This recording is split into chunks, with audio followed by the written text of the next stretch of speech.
hindi ka mahirap. Baka wala ka lang direksyon kung saan dapat napupunta ang pera mo. Naalala mo ba yung first sahod mo?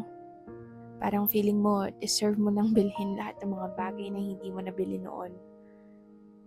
Bagong damit, bagong phone, kape everyday, food delivery kada sahod.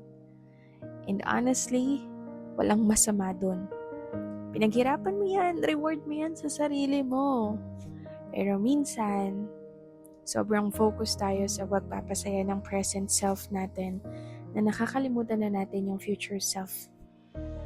Kaya kahit tumaas yung income, parang wala pa rin natitira. Parang everyday or every payday, back to zero ulit. At doon natin marirealize na hindi pala laging mababa ang sweldo or ang pera ang problema. Minsan, ang problema, wala tayong malinaw na dahilan kung bakit tayo nag-iipon. Kasi kapag wala kang goal, lahat ng sale mo kang opportunity, lahat ng gusto mo, feeling mo kailangan mo agad bilhin. Pero kapag may pangarap ka, mas madali mong sasabihin sa sarili mo, pas muna ako dito.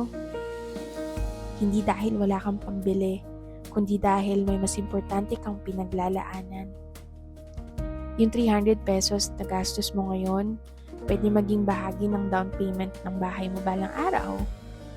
Yung naka-add to cart na gusto mo nang i-check out, pwede maging dagdag sa emergency fund mo o puhunan sa negosyo na matagal mo ng pangarap. Hindi naman kailangan yumaman overnight. Hindi mo kailangan mauna sa iba. Kailangan mo lang malinaw kung saan ka papunta. Dahil kapag may direksyon ng pera mo, mas may direksyon din ang buhay mo.